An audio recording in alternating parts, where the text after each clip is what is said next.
Mega DSC 2025 అక్రమాలపై collector doctor సిరి గారికి వినతి పత్రం ఇస్తున్న ఎస్సీసెల్ కర్నూలు జిల్లా అధ్యక్షులు ఆర్ వెంకటేశ్వర్లు.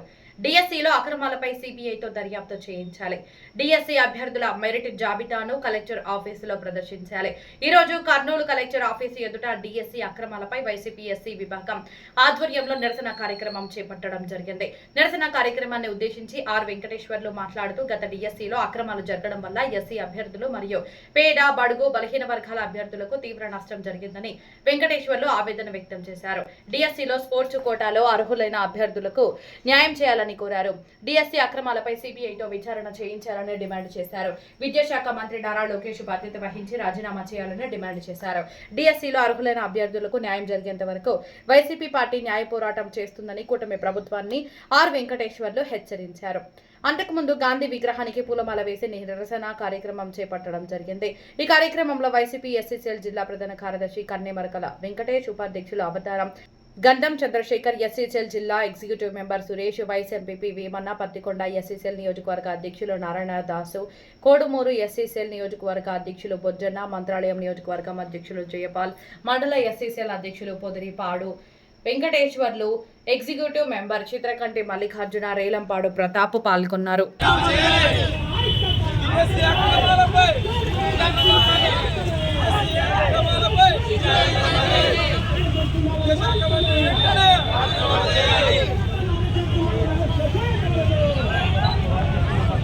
విద్యాశాఖ మంత్రి రాజీనామా చేయాలి. విద్యాశాఖ మంత్రి చేయాలి. విద్యాశాఖ మంత్రి వెంటనే వర్ధిల్లాలి వైఎస్ఆర్ కాంగ్రెస్ పార్టీ. వర్ధిల్లాలి వైఎస్ఆర్ కాంగ్రెస్ చేయాలి. విద్యాశాఖ మంత్రి వెంటనే రాజీనామా చేయాలి. విద్యాశాఖ మంత్రి వైఖరి చంద్రబాబు మంత్రి వైఖరి వర్ధిల్లాలి వైఎస్ఆర్ కాంగ్రెస్.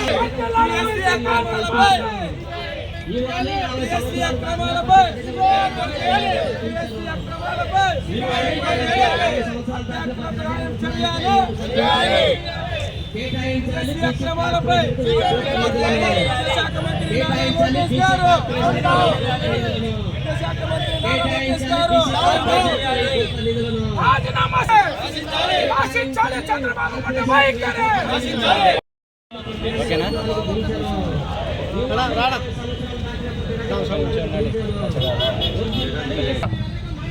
ఈరోజు ఎస్సీసీఎల్ ఆధ్వర్యంలో జగన్మోహన్ రెడ్డి ఆదేశాల మేరకు డిఎస్సిపై జరిగిన అక్రమాల గురించి మేమంతా కలిసి ఈరోజు జరుపుతున్నటువంటి ధర్నా కానీ ఈరోజు జరుపుతున్నటువంటి ర్యాలీ కానీ అందులో మేము ఖచ్చితంగా డిఎస్సిలో అక్రమాలు జరిగాయని నమ్ముతున్నాం.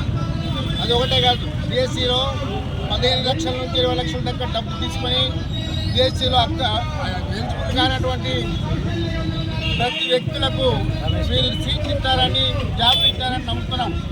కాబట్టి డిఎస్సిలో జరిగినటువంటి అక్రమాలపై వెంటనే సిబిఐ విచారణ జరపాలి, లేదా సిట్టింగ్ జడ్జి ద్వారా అయినా న్యాయం సేకరణలుగా విచారణ జరపాలి. ఈరోజు ఎంతమంది అయితే డిఎస్సి కోసం సంవత్సరాల తరబడిగా చదువుకొని విద్యార్థులు ఎంతోమంది కష్టపడి చేస్తే అందులో కోటాలో స్పోర్ట్స్ కోటాలో జాబులు ఇచ్చి ఎలిజిబుల్ కానటువంటి ఎలిజిబుల్ కాని ప్రజలకి ప్రతి ఒక్కరికి సీట్లు ఇచ్చినారు. దాంట్లో 42 మంది 24 మాత్రమే స్పోర్ట్స్ కోటాలో వస్తాయి. కానీ 40 మార్చి దాంట్లో ఎన్నో స్పోర్ట్స్ కోటాలో చేర్చి ఎలిజిబుల్ కానటువంటి క్యాండిడేట్కి ఈరోజు అందులో ఉద్యోగాలు ఇచ్చారు. కాబట్టి డిఎస్సీలో జరిగిన అక్రమాలు వెంటనే ఖచ్చితంగా సిబిఐ విచారణ జరపాలని మా యొక్క విజ్ఞప్తి. చంద్రబాబు కానీ కూటమి ప్రభుత్వం కానీ చేసిన మోసాలు ఎన్నో ఉన్నాయి, ప్రజలకు ఏమీ చేయలేదు. కానీ మేము మాత్రం సూపర్ 6 అని అమలు చేసినామని చెప్తున్నారు. కాబట్టి ఇట్లాంటివి ఎన్నో ఉన్నాయి. కాబట్టి వీటన్నిటిపైన మాకు ఈ కూటమి గవర్నమెంట్ పైన నమ్మకం లేదు. కాబట్టి ధర్నా చేయాల్సి వచ్చేది. వెంకటేశ్వర్లు, ఎస్సీసీఎల్ జిల్లా అధ్యక్షుడు, కర్నూలు జిల్లా.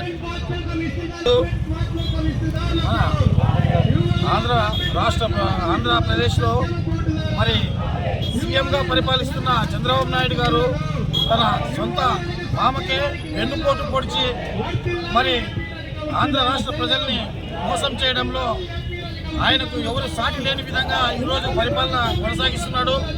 సొంత మామకి వెన్నుపోటు పొడిచిన వ్యక్తి ఈరోజు స్టూడెంట్స్కి మరి ఎంతో కష్టపడి చదువుకున్న విద్యార్థులకు డిఎస్సి విద్యార్థులకు వెన్నుపోటు పొడవడంలో ఎటువంటి ఇది లేదని తెలియజేస్తున్నాం. ఎందుకంటే చాలా పేద ప్రజలు డిఎస్సి కోసం కష్టపడి చదువుకొని వాళ్ళు కోచింగ్ తీసుకొని ఎన్నో డబ్బులు ఖర్చు పెట్టుకొని ఈరోజు వాళ్ళు అర్హత సాధిస్తే అర్హత లేని వ్యక్తులకు ఈరోజు ఉద్యోగాలు కేవలం తమ స్వార్థం కోసం తమ యొక్క రాజకీయ స్వార్థాల కోసం డబ్బులు తీసుకొని ఈరోజు పేద విద్యార్థులకు అన్యాయం చేయడం జరిగింది.